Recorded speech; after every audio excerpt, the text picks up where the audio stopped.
ఓం గం గణపతయే నమః దుం దుర్గాయై నమః శరబిందు సమాకారే పరబ్రహ్మస్వరూపిణి వాసరాపీఠనిలయే సరస్వతీ నమోస్తుతే.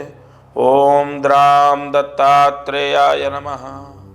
మారుతి అనుగ్రహం ప్రారంభ 16 జూలై 2025 బుధవారం, షష్ఠి తిథి, పూర్వభాద్ర నక్షత్ర సహిత ఉత్తరాభాద్ర నక్షత్రం, 2 నక్షత్రాలు ఇవాళ. ఆషాఢమాసం కృష్ణపక్షంలో ఉన్నాం. అయితే ఈరోజు దీపారాధన సంతాన యోగాన్ని ప్రసాదిస్తుంది. ఈరోజు 4 ఒత్తులు ఒక ఒత్తిగా చేసి వెన్నెతో దీపాన్ని వెలిగించాలి. నిజంగా సంతానము లేనటువంటి వాళ్ళు ఈ దీపం వెలిగిస్తే సంతానం కలుగుతుంది.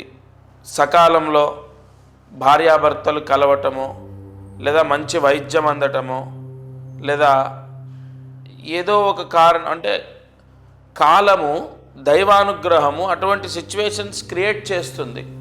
ఇక్కడ పూజలు చేస్తే పిల్లలు పుడతారా అంటే ఎస్, అవును. అసలు ఇద్దరు వ్యక్తులు కలవాలన్నా మనసు బాగుండాలి, అన్నీ అనుకూలించాలి. ఆ ప్రశాంతతని, ఆ ఓపికనిచ్చేది కూడా భగవంతుడే. తర్వాత సంతాన సమస్య ఉందంటే సరైన వైద్యుడు, ఇవాళ సరైన గురువు సరైన వైద్యుడు దొరకడం ఒక అదృష్టం. కాబట్టి ఆ సరైన వైద్యము అందడం కూడా భగవత్ కృప. పలానా చోట పలానా వ్యక్తిని కలవండి. ఏమండి, నేను రీసెంట్గా జరిగింది చెప్తాను. ఈ గురువు మారారు, బృహస్పతి గ్రహం మారింది, వేలుముద్రలు కావాలి లేదా పిల్లల గురించి రావాలని చెప్పాను కదా. నిజంగా ఎంతమంది వచ్చి కలుస్తున్నారో తెలుసా? వాళ్ళకు చాలా విషయాలు క్లారిటీగా, అంటే నిదానంగా వాళ్ళని కూర్చోబెట్టి టైం ఇచ్చి మాట్లాడి ఎన్నో విషయాలు క్లారిటీ ఇస్తున్నాను.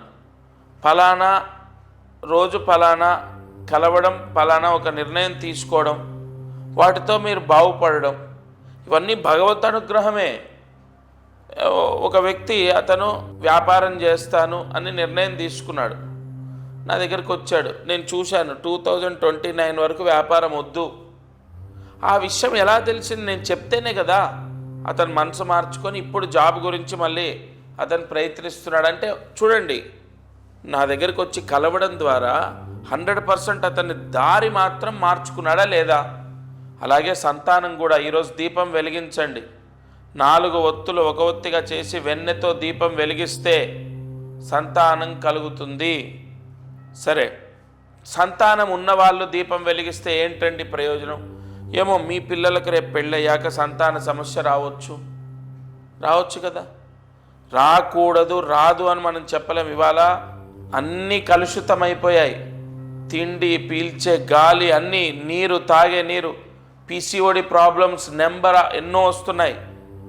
అలాగే ఈ బలహీనత, నరాల బలహీనత, లేదంటే హార్మోన్స్ ఇన్బ్యాలెన్స్ అవడం, ఇలా చాలా ప్రాబ్లమ్స్. రాబోయే రోజులు ఇంకా మొత్తం మనం అడుగడుగునా మందులతోనే ఒక ముందడుగు వేస్తూ ఉంటాం, గుర్తుపెట్టుకోండి. కావున సంతానం ఉన్నటువంటి వాళ్ళు కూడా దీపం వెలిగించాలి. వాళ్ళ పిల్లలకు కూడా సంతానం ఉండాలి. అనేక ఇబ్బందులు, చికాకులు ఉండకూడదు. కాబట్టి ప్రతిరోజు చెప్పిన దీపము తప్పకుండా వెలిగించాలి. సరే, ఇక అదృష్టమైశ్వర్యం. ఇవాళ అదృష్టమైశ్వర్యం చిత్తా నక్షత్రం వాళ్ళకు ఒక పరిహారం చెప్తాను. ఆ పరిహారం చేస్తే, ఆషాఢ మాసంలో చిత్తా నక్షత్రం వాళ్ళు ఈ పరిహారం చేసుకుంటే ఖచ్చితంగా నక్షత్ర దోషం తొలగిపోయి విపరీతమైన ధనలాభం కలుగుతుంది. వెంకటేశ్వర స్వామి దర్శనం చేయాలి. తప్పకుండా చిత్తా నక్షత్రం వాళ్ళు వెంకటేశ్వర స్వామి గుడికి వెళ్ళాలి, స్వామి దర్శనం చేయాలి. అలాగే వీలైతే ఆ స్వామి సన్నిధిలో నిద్ర చేయాలి. అది మీ ఇంటి పక్కన గుడైనా, తిరుపతి అయినా, ద్వారకా తిరుమలైనా, లేదా ఎన్నో వెంకటేశ్వర స్వామి ఆలయాలు ఉన్నాయి, ఏదైనా సరే. ఇక్కడ చిత్తా నక్షత్రం వాళ్లకు నిద్ర చేయడం ద్వారా దోషం పోతుంది. అది ఏ గుడైనా సరే, గుడి ప్రాంగణంలో నిద్ర చేస్తే చాలు. కాబట్టి చిత్తా నక్షత్రం వాళ్ళు ఒకటి వెంకటేశ్వర స్వామి క్షేత్రంలో కానీ సన్నిధిలో కానీ నిద్ర చేయాలి. రెండోది ఆయన దర్శనం చేసుకోవాలి. ఈ పరిహారాలు చేస్తే సంపూర్ణ నక్షత్ర యోగం కలుగుతుంది. ఇక ఈరోజు మంత్రం ఓం క్లీం గౌరీశాయ నమః. ఓం క్లీం గౌరీశాయ నమః. ఓం క్లీం గౌరీశాయ నమః. ఈ మంత్రాన్ని 11 సార్లు రాసి 108 మార్లు జపించాలి. ఈరోజు ఈ మంత్రం చదివితే మీ మనసులో ఏదైనా కోరిక కోరుకొని ఈ మంత్రం చదవండి, ఆ కోరిక నెరవేరుతుంది. తప్పకుండా ఎన్నో ప్రాయశ్చిత్తాలు మీకు నేను అందిస్తాను. ఈ ఛానల్ ద్వారా మీకు ప్రతిరోజు కూడా నక్షత్రం అంటే మీ నక్షత్రం ఏంటి, ఆ నక్షత్రం వాళ్ళు ఏం చేసుకోవాలి, అలాగే ప్రతి నెల 1వ తారీఖు 12 రాసుల వారు ఏ పరిహారం చేసుకోవాలి, అలాగే ప్రతిరోజు ఏ దీపం వెలిగించాలి, ఇలా ముఖ్యమైనటువంటివి తప్పకుండా ఈ ఛానల్ ద్వారా మీకు అందిస్తాను. సంపూర్ణ దత్తానుగ్రహం మీకు ఉంటుంది. ఇది ఇవాల్టి మారుతి అనుగ్రహం కార్యక్రమం.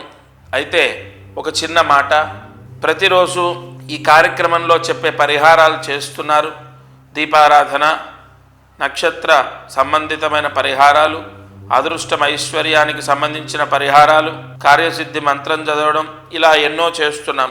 ఇవన్నీ కూడా సామూహికంగా అందరూ చేసుకునే పరిహారాలు నేను చెప్పడం జరుగుతుంది.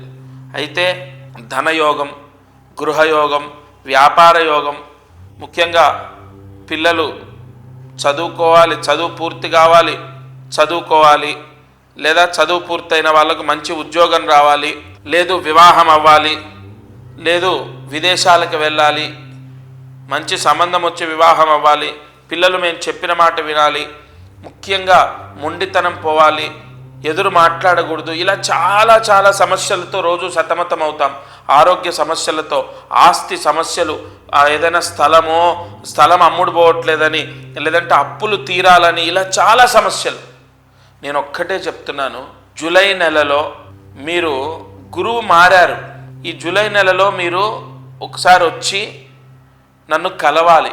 ఎందుకు ఇది నేను చెప్పడం పదే అంటే, మీరు వచ్చి కలవడం కానీ, మీ పిల్లలు వచ్చి కలవడం కానీ, లేదా మీ పిల్లల గురించి మీరు వచ్చిన వాళ్ళ వేలి ముద్రలతో, నేను మళ్ళీ చెప్తున్నాను, మీరు ఎన్నైనా సరే మనిషికి మనిషి కళ్ళు కానీ నుదుటు కానీ ఏవైనా మ్యాచ్ అవ్వచ్చు, కానీ ఈ వేలి ముద్రలు మ్యాచ్ అవ్వవు.